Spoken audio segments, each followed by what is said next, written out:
신문 브리핑입니다. 동아일보부터 보시죠. 유럽 신재정협약을 뜯어 고치겠다고 공언해온 프랑스와 올랑드 후보가 프랑스 대통령에 당선되면서 유로존이 또다시 긴장의 파고에 휩싸이고 있습니다.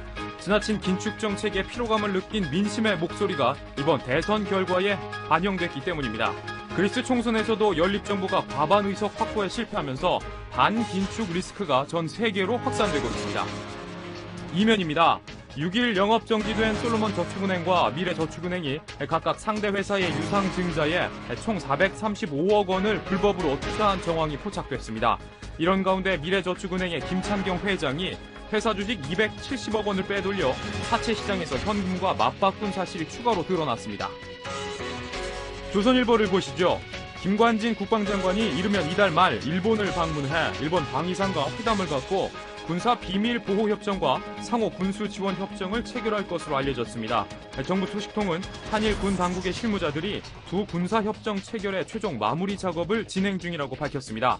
한일 양국이 군사 협정을 맺는 것은 1945년 해방 이후 처음입니다.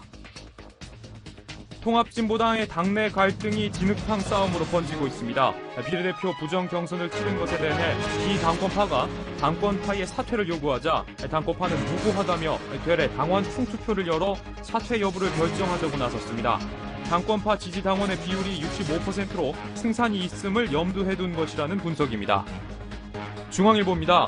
박영준 전 지식경제부 차관이 파이시티 측으로부터 인허가 청탁과 함께 1억 7천만 원을 받은 혐의로 결국 구속 수감됐습니다.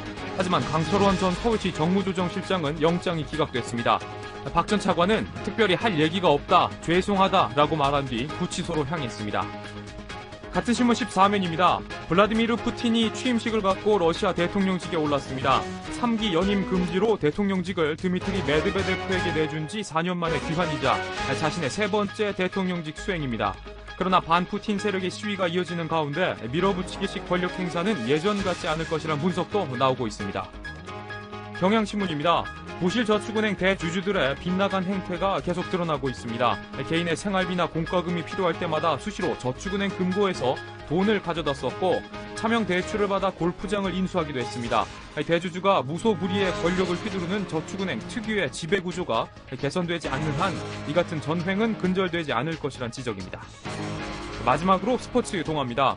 한국야구위원회는 오늘 이사회를 열고 NC구단의 1군 진입 여부와 제19단 창단 문제를 논의합니다.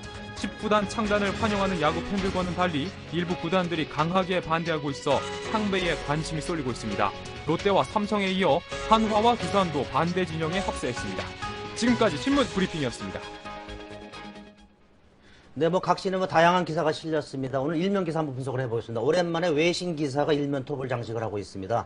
프랑스 대선에서 좌파 정권이 들어섰고 그리스 정권, 그다음에 독일에서도 연일 집권당이 실패를 해서 곤란을 겪고 있다는 소식을 듣고 있는데 특히 프랑스 같은 경우는 키스하는 장면이 나왔어요. 동거녀하고. 예, 최초의 동거녀 퍼스트레이디다 해가지고 화제가 많이 됐었던 것 같은데 동아일보 보니까 일면 사진을 그 사진을 각 신문 다 크게 실었습니다. 네. 그 눈에 띄는 제목입니다. 네. 좀 재밌는 나라입니다. 그 신문들 각 제목을 보면 재밌는 기사 실었습니다. 동아일보 같은 경우는 단두대에 오른 긴축, 유로존 다시 경랑 속으로 이런 제목을 달았고요. 중앙일보는 긴축 혐오증, 유럽을 덮치다 이런 제목을 달았습니다.